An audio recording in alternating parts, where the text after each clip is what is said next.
Hello दोस्तों, नमस्कार। Santoshi IAS में आप सभी का स्वागत है। आज यहाँ पर बहुत ही इम्पोर्टेंट टॉपिक है। यहाँ से हर बार आपके पेपर में क्वेश्चन आया हुआ है। आप प्रीवियस ईयर उठा के देखिए, घटना चक्र पूर्वावलोकन का सिंचाई और नहरें। यहाँ से हर बार क्वेश्चन आता है आपके आईएएस में भी, और आरओ पीसीएस सभी में भी क्वेश्चन ये आता है। तो चलते हैं, ज़्यादा हम इसमें समय नहीं लेंगे।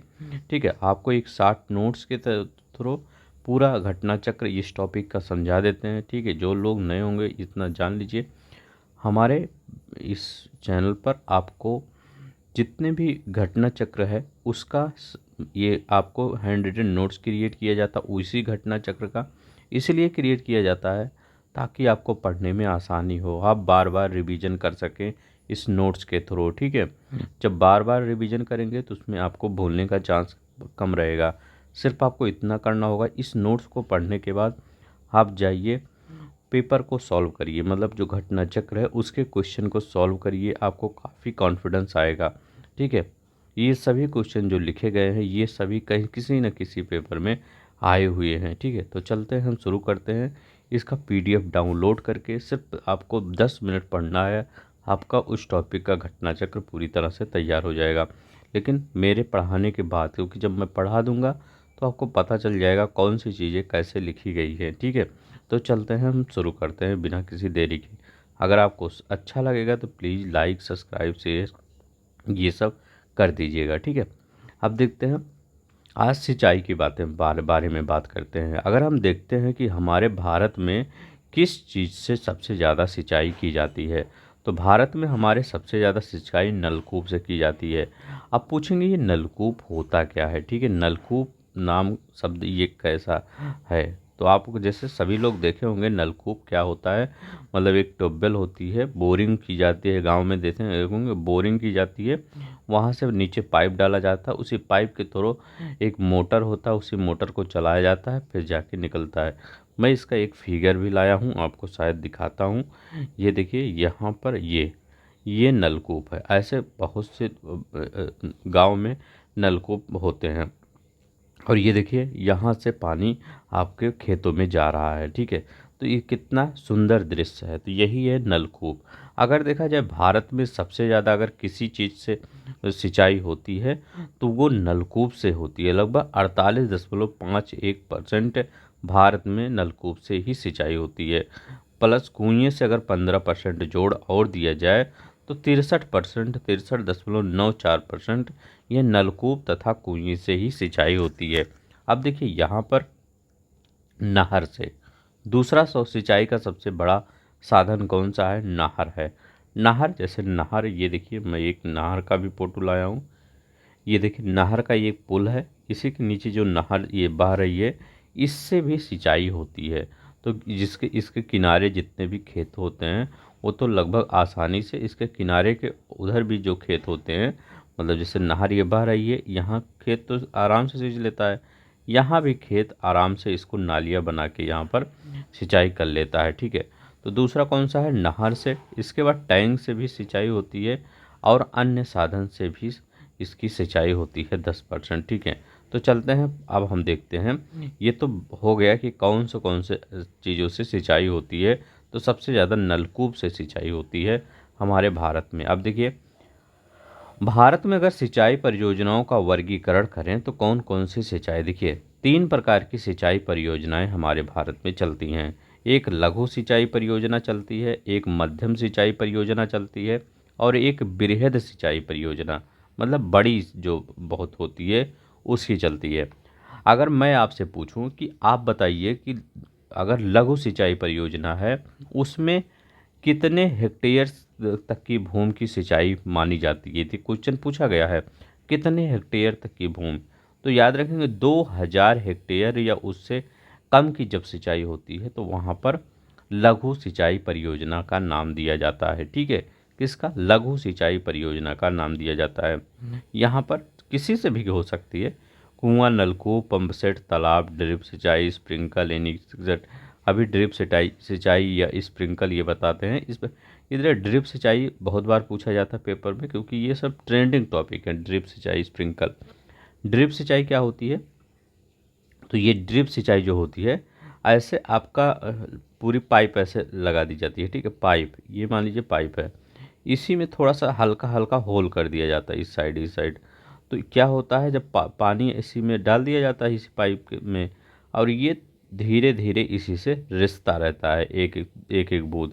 ये होता है ड्रिप सिंचाई। और स्प्रिंकल या क्या होता है, एक ऐसे पाइप होता है, इसके बाद ऐसे ऐसे पूरा इस पे इसी पाइप से ऐसे फुहारे की तरह, जैसे फुहारा नहीं होता कि फुहारा, जैसे फुहारा की तरह ये ऐसे ऐसे पानी हर पेड़ पर गिरता रहता था हल्का हल्का। तो इससे पानी की बर्बादी कम होती है, ठीक है। कुआं, नलकूप, ये सब तो आप पंप सेट तालाब जानते ही होंगे। भारत में कुल सिंचाई का 62% सिंचाई क्षेत्रों की आपूर्ति होती है। भारत में कुल 62% सिंचाई क्षेत्रों की आपूर्ति इसी लघु सिंचाई से होती है। अगर मैं पूछूं कि लघु सिंचाई से कितनी, तो 62% लघु सिंचाई से ही होती है। अब देखिए मध्यम सिंचाई वाला अगर हम देखते हैं, 2000 से अधिक और 10,000 हेक्टेयर से कम क्षेत्रों की सिंचाई मध्यम से होती है। तो लघु वाला कितना याद किए, 2000 तक। अब यहाँ पर क्या कर रहे हैं, मध्यम में 2000 से लेके 10,000 हेक्टेयर तक कितना हो जाएगा, मध्यम सिंचाई परियोजना। वृहद सिंचाई में 10,000 हेक्टेयर या उससे अधिक की सिंचाई इसी में होती है। अब ये देखिए, ये आपका क्वेश्चन पूछ लिया गया था, ठीक है। इसी जब 10,000 हेक्टेयर से या उससे अधिक की सिंचाई होगी तो वृहद होगी। अब यही क्वेश्चन पूछ लिया गया था कि भारत की सिंचाई क्षमता का सर्वाधिक भाग किससे किससे होता है। तो भारत की सिंचाई क्षमता का सर्वाधिक भाग बृहद सिंचाई से होता है और लघु सिंचाई से होता है। क्यों होता है, क्योंकि यहाँ पर देखिए लघु सिंचाई में जो छोटे, आप आज देख रहे होंगे काफ़ी छोटे छोटे किसान, मतलब कैसा आ रहा है समय, जो किसानों की जो बड़े बड़े किसान थे वो कम होते जा रहे हैं, अब छोटे किसान होते जा रहे हैं, ठीक है। कहीं भी देखिए, ठीक है, किसी भी स्टेट में जो अब बड़े किसान नहीं, ज़मीन बढ़ नहीं रही है, ज़मीन घट रही है जनसंख्या के अकॉर्डिंग, तो वो छोटे किसान हो रहे हैं। तो छोटे किसान छोटे ही तरीके से सिंचाई करेंगे, बड़े तो अब वहाँ पर बड़े तरीके से तो मतलब इस्तेमाल नहीं करेंगे, छोटे ही तरीके से इस्तेमाल करेंगे। इसीलिए लघु सिंचाई और कुछ जो बड़े किसान हैं वो बृहद सिंचाई का उपयोग करते हैं, ठीक है। तो इसी लघु सिंचाई और वृहद सिंचाई परियोजना का भारत की सिंचाई क्षमता का सर्वाधिक भाग लघु एवं वृहद परियोजनाओं से पूरा होता है। ये क्वेश्चन आपके पेपर में पूछा गया था। तो आपसे अगर पूछा जाए कि सबसे ज़्यादा सिंचाई किससे होता है, लघु और वृहद से, मीडियम से कम होता है, लघु से और वृहद से सबसे ज़्यादा सिंचाई होता है, ठीक है। अब वृहद की अगर बात करते हैं, यहाँ पर जैसे बड़े बड़े डैम बना दिए जाते हैं, बांध बना दिए जाते हैं, ठीक है, वहाँ से जो नहरें निकाली जाती है तो उससे जो बहुत बड़ी बड़ी सिंचाई होती है, ठीक है। ये और लघु, तो याद रखेंगे, ये दोनों चीज़ याद रखेंगे। देश में सिंचाई की दृष्टि से पहला स्थान उत्तर प्रदेश का है, मध्य प्रदेश का है, फिर राजस्थान का है। किसका है, उत्तर प्रदेश, मध्य प्रदेश और राजस्थान सिंचाई की दृष्टि से। देखिए यहाँ पर 3 क्वेश्चन पूछा जाता है कि अगर मैं पूछूं देश में सबसे ज़्यादा क्षेत्रफल है किसका है, प्रतिशत के हिसाब से, अगर मैं परसेंट के सिंचाई भूमि के क्षेत्र में परसेंट के हिसाब से किसका सबसे ज़्यादा परसेंट है, प्रतिशत है, ठीक है। तो परसेंट किसका है, वो पंजाब का है। पंजाब में 99.9 भूमि पर ये किसका वो होता है, ये सिंचाई परसेंट है, ठीक है। मतलब यहाँ पर मेरा कहने का मतलब है जितना छोटा सा राज्य है उतना पूरा किसका, उस ये कौन सा चीज़ ये सिंचाई करता है, ये नलकूप से ही सिंचाई करता है। तो ये सिंचाई के मामले में अगर किसी का ज़मीन सबसे ज़्यादा परसेंट रखता है, ठीक है, तो वो किसका लगता है, पंजाब का। लेकिन अगर एरिया वाइज बात करता हूँ मैं कि सबसे ज़्यादा एरिया किसका है सिंचाई के मामले में, तो उत्तर प्रदेश वो आएगा, ठीक है। अब देखिए यहीं पर ये क्वेश्चन बनता है, ये क्वेश्चन याद रखेंगे कि अगर परसेंट पूछे तो पंजाब बताएंगे, अगर एरिया पूछे, ठीक है, एरिया किसका ज़्यादा है तो उत्तर प्रदेश का। अब यहाँ पर देखते हैं कुछ प्रमुख परियोजनाओं को नहर परियोजनाओं को देखते हैं। जैसे गंग नहर, तो गंग नहर में एक बार यही पूछा था कि गंग नहर परियोजना कब स्टार्ट हुई, तो 1927 में हुई थी। ये विश्व की सबसे पुरानी और विकसित नहर व्यवस्थाओं में से एक है, ठीक है। तो जो नहर व्यवस्था निकाली गई थी तो विश्व की सबसे पुरानी और नहर विकसित नहर, ठीक है, इससे भी पुरानी है लेकिन ये विकसित थोड़ी थी, ठीक है। कर्ता कौन थे? श्री गंगा सिंह बीकानेर तत्कालीन भारत के राजा थे बीकानेर के।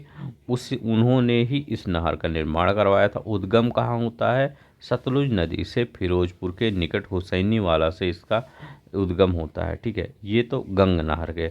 अब देखिए पूर्वी यमुना नहर की अगर हम बात करें, यमुना नदी के बाएं तट से निकाली जाती है हरियाणा के ताजेवाला जिला वहाँ पे हरियाणा का वहीं से। ठीक है, तो यमुना नदी के बाएं तट से इसका उद्गम होता है। यही है आपका कौन सी? पूर्वी नदी, वो पूर्वी नहर यमुना नहर।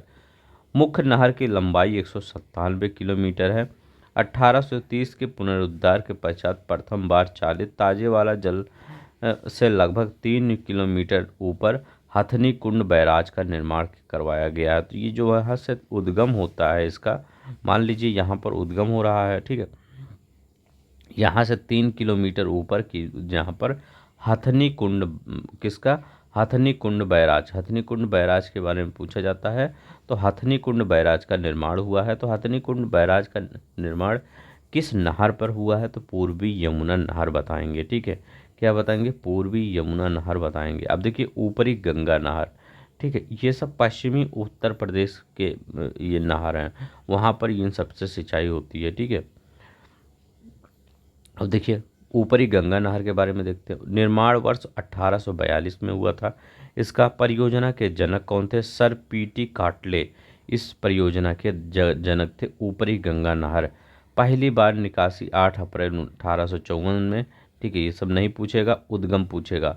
भीमगौड़ा हरिद्वार नामक स्थान से इसका गंगा के दाहिने तट से ये निकलती है। तो याद रखेंगे, ये पूछा जाता है कि ऊपरी गंगा नहर कहाँ से निकलती है?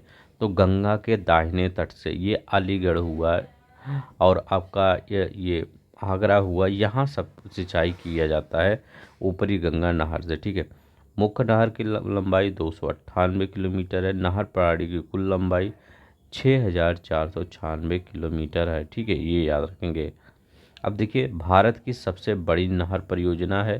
ठीक है, कौन सी है? ये इंदिरा गांधी नहर परियोजना। ठीक है, इसके बारे में ये देखिए, ये बहुत ही बड़ी, सबसे बड़ी यही है परियोजना। ये देखिए इंदिरा गांधी। ठीक है, ब्यास है, सतलुज है, ये इसी नदी से निकलती है। ठीक है, अब देखिए यहाँ पर शिलान्यास कब हुआ था? मार्च 1858 में शिलान्यास हुआ था।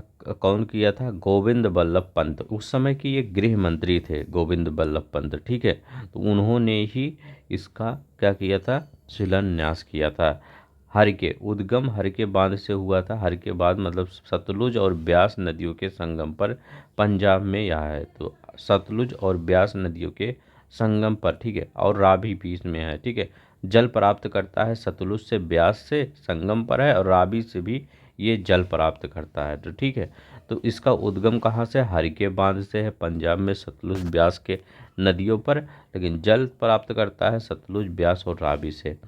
विश्व की सबसे बड़ी नहर परियोजना है ये आपको इंदिरा गांधी नहर पर। ये पूरे जो ये राजस्थान का हरा भरा एरिया जो हो गया है, वो सिर्फ इंदिरा गांधी कैनाल की वजह से इस साइड का जो एरिया है हो गया है। ठीक है, लंबाई 649 किलोमीटर मुख्य नहर की। ठीक है, कितना है? 649 किलोमीटर। अगर मुख्य नहर की बात करें 445 किलोमीटर। ठीक है, लगभग 445 किलोमीटर, बहुत बड़ी नहर होती है। ठीक है, चेरुकुलम पुझा नदी मंगलम सिंचाई परियोजना का निर्माण। ठीक है, मतलब इसी नदी पर मंगलम सिंचाई परियोजना का निर्माण वर्ष 1976 में। ये केरल में है। मंगलम सिंचाई परियोजना कहाँ पर है? यही क्वेश्चन आ गया था आपके पेपर में। तो मंगलम सिंचाई परियोजना केरल में है। मंगलम की सहायक नदी। ठीक है, भरत पूछा की उप सहायक नदी। तो याद कर लीजिएगा, हो सकता आ जाए। ठीक, तो पूछ सकता है कि मंगलम सिंचाई परियोजना का निर्माण कहाँ किया गया है? केरल में किया गया है। किस नदी? चेरुकुलम पुछा नदी पर। ठीक है, अब चलते हैं। ये देखिए निचली गंगा नहर, जैसे ऊपरी गंगा नहर, पूर्वी यमुना नहर पढ़े, वैसे निचली गंगा नहर प्रथम बार संचालन 1878 में नरौरा बुलंदशहर में। याद रखेंगे, नरौरा बुलंदशहर में। ये देखिए, ये यूपी पीसीएस जीआईसी 2010। ऐसे ऐसे क्वेश्चन देखिए, इस टॉपिक से ऐसे क्वेश्चन बनते हैं जो अक्सर लोग नहीं कर पाते। ठीक है, तो अगर आप इसको पढ़ लेते हैं, अगर आप यहाँ पे कर देते हैं क्वेश्चन, तो आपकी रैंक जो होती है अच्छी चली जाती है। तो ऐसे क्वेश्चन करने के प्रयास करिए वहाँ पर, जो कोई नहीं कर पाता, ठीक है। निचली गंगा नहर उद्गम कहाँ हुआ है? नरौरा बुलंदशहर से। अब देखिए ऐसे पूछा गया था कि निचली गंगा का नहर का उद्गम कहाँ हुआ, कहाँ से होता है? नरौरा बुलंदशहर से। कुल लंबाई है, मुख्य नहर की लंबाई, ये सब मत याद करिए, सिर्फ इतना याद करिए ये कहाँ से इसका उद्गम होता है। अब देखिए भूजल संसाधनों की दृष्टि से प्रमुख राज्य, कहाँ पर भूजल संसाधन सबसे अच्छा अधिक है? तो उत्तर प्रदेश में सबसे अधिक है, फिर पंजाब में जाता है, फिर एमपी में भी जाता है, फिर महाराष्ट्र में। ये याद रखेंगे, ठीक है, भूजल संसाधन की। अब देखिए हरियाली परियोजना के बारे में, क्योंकि ये भी जल संरक्षण से ही रिलेटेड है हरियाली परियोजना। तो हरियाली परियोजना 2 बार 3 बार आपके पेपर में क्वेश्चन पूछ लिया गया था। ये हुआ था 2003 में शुरू, लेकिन अब पहले ही, अब मतलब 2015 के आसपास भी इसको पूछा गया था क्वेश्चन। तो हरियाली योजना क्या है? 27 जनवरी 2003 के तत्कालीन जो पीएम थे प्रधानमंत्री अटल बिहारी वाजपेयी जी, इन्हीं के समय में ये हरियाली योजना स्टार्ट हुई थी। ये क्या था? ये क्या था? देश में जल संभर, मतलब जो जल रखा जाता है बचा के, जल संभर विकास कार्यक्रम के कार्यान्वयन में वित्तीय व प्रशासनिक रूप से पंचायती राज संस्थाओं को सशक्त बनाना है, ठीक है। तो मतलब इसमें जल को बचाना और जो बंजर भूमि है उनको क्या करना? हरियाली में कन्वर्ट करना। ये देखिए बंजर भूमि के विकास के लिए जल संग्रहण से संबंधित विकास योजना, ठीक है। तो एक बार क्वेश्चन ये आया था कि हरियाली किससे संबंधित है? तो हरियाली याद रखेंगे, वहाँ पर ऑप्शन दिया था जल संरक्षण। तो जल संरक्षण, क्योंकि वो शायद आईएएस में या पीसीएस में क्वेश्चन आया था, यहीं पर मैंने लिखा भी है वो क्वेश्चन। ये देखिए यही क्वेश्चन पूछा गया था, हरियाली योजना किससे संबंधित है? तो हरियाली योजना जल संरक्षण से संबंधित है, ये याद रखेंगे, ठीक है। किससे? जल संरक्षण से संबंधित है। अब देखिए यहाँ पर वो अगर उत्तर प्रदेश में बात करें कि उत्तर प्रदेश की सबसे बड़ी नहर परियोजना कौन, तो शारदा नहर परियोजना उत्तर प्रदेश की सबसे बड़ी परियोजना, याद रखेंगे। उत्तर प्रदेश में विभिन्न संसाधनों द्वारा शुद्ध सिंचित क्षेत्र का परसेंट, यह हर बार क्वेश्चन आता है। किस उत्तर प्रदेश में सबसे ज़्यादा सिंचाई किससे होता है? तो उत्तर प्रदेश में सबसे ज़्यादा सिंचाई नलकूप से होता है, 73.4। क्यों होता है हमारे यहाँ नलकूप से? देखिए हमारे यहाँ नलकूप से इसलिए होता है क्योंकि हमारे यहाँ जो ज़मीनें हैं वो किससे? जलोढ़ मिट्टी के जमाव के कारण हुआ है, एक मैदानी क्षेत्र है, नीचे कंकड़ पत्थर कम मिलते हैं।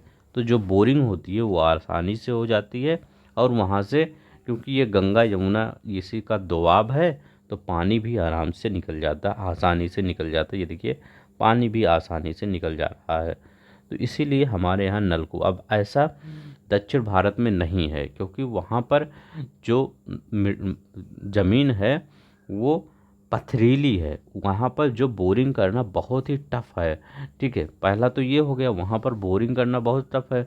दूसरा ये हो गया कि वहाँ पर कोई मैदान नहीं है, तो वहाँ पर वो ये पठार ही है, तो पठार में क्या बोरिंग करेंगे? पूरा प्रायद्वीप ये पठार ही, ये देखिए पूरा प्रायद्वीप, अभी आगे बताएंगे। तो वो पठार है, तो वहाँ पर बोरिंग, वहाँ पर ज़्यादा तालाबों से सिंचाई होती है, तो ठीक है, अभी मैं आगे उसको बताऊंगा। तो हमारे यहाँ नलकूप से, ठीक है। अब देखिए नहर से इतना 15.1% होता है, इसके बाद कुआं से होता है, फिर टैंक से होता है। देखिए आपको क्वेश्चन वहाँ कैसे बनेगा, ऐसे दे देगा कि कौन पहले होगा, तो ऐसे अकॉर्डिंग लगाना होगा आपको कि नलकूप से ज़्यादा होता है, इसके बाद नहर से। आप याद रखेंगे नलकूप से, फिर नहर से, फिर कुएं से, फिर टैंक से, तो ये सीक्वेंस याद रखेंगे। पहले नलकूप याद रखेंगे, दूसरा नहर याद रखेंगे, तीसरा कुआं याद रखेंगे, चौथा टैंक याद रखेंगे। तो ये सीक्वेंस याद रखेंगे, यही सीक्वेंस से बार बार क्वेश्चन आपको बना देता है, ठीक। और अन्य साधन से 2.3।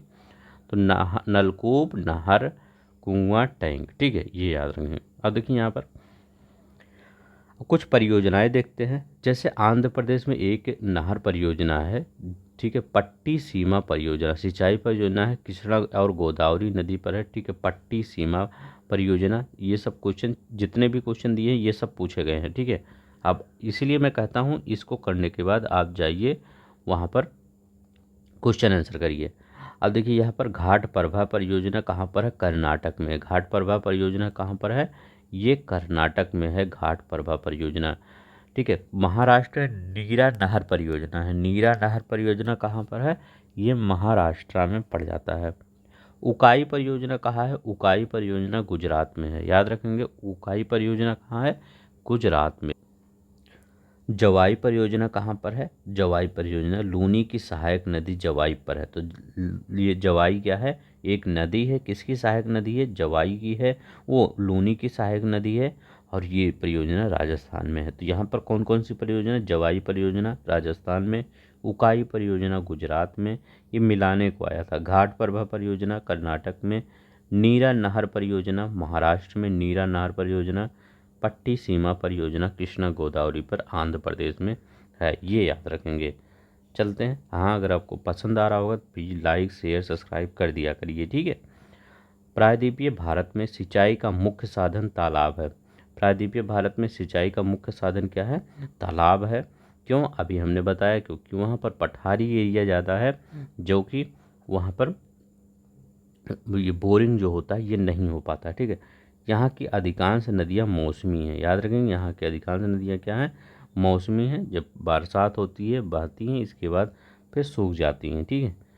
सूक्ष्म सिंचाई लाभ क्या होता है सूक्ष्म सिंचाई से?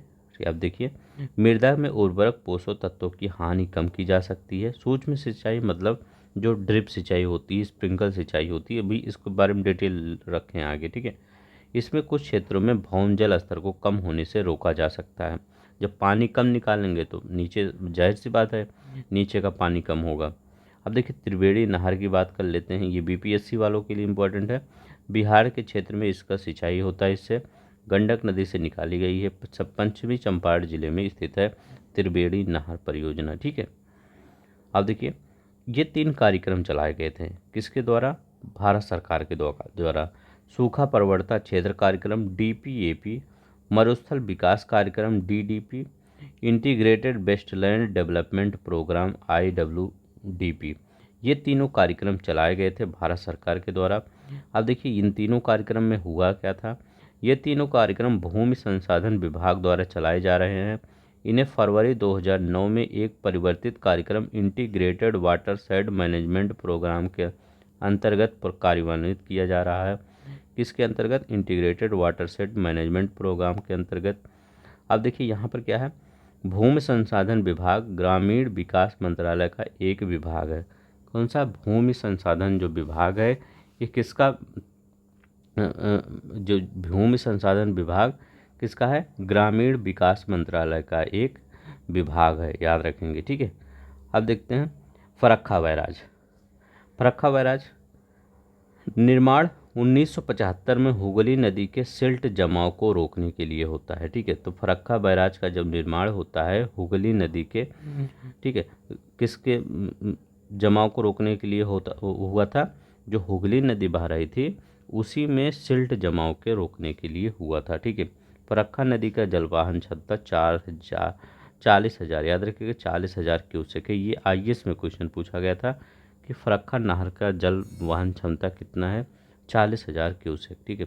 तो यहाँ पर याद रखेंगे, ये जो आपका ये चला था, पूछ सकता है सूखा प्रवणता क्षेत्र कार्यक्रम, ये ग्रामीण विकास मंत्रालय का एक विभाग है, इसी के द्वारा चलाया गया था, भूमि संसाधन विभाग द्वारा, ठीक है। अब देखिए, ड्रिप सिंचाई के लाभ और हानि देखते हैं। ड्रिप सिंचाई के लाभ क्या हो सकते हैं? जल की बचत हो सकती है, याद रखेंगे, जल की बचत हो सकती है, और उत्पादकता में वृद्धि हो सकती है। ये बहुत इंपॉर्टेंट क्वेश्चन है, क्योंकि अब यहीं से बार बार क्वेश्चन पूछता है। यहाँ पर ऊर्जा और श्रम में बचत हो सकती है। कम उपजाऊ मृदा के लिए उपयुक्त हो सकती है ड्रिप सिंचाई। खरपतवार पर वृद्धि में नियंत्रण हो सकता है। क्यों? क्योंकि अगर ड्रिप सिंचाई ना करते, वैसे सिंचाई करते तो पानी हर जगह फैल जाता है, जिससे हर जगह खरपतवार उग जाते हैं, ठीक है। ड्रिप सिंचाई से पानी वहीं फैलेगा तो सिर्फ पेड़ ही बढ़ेगा, ठीक है।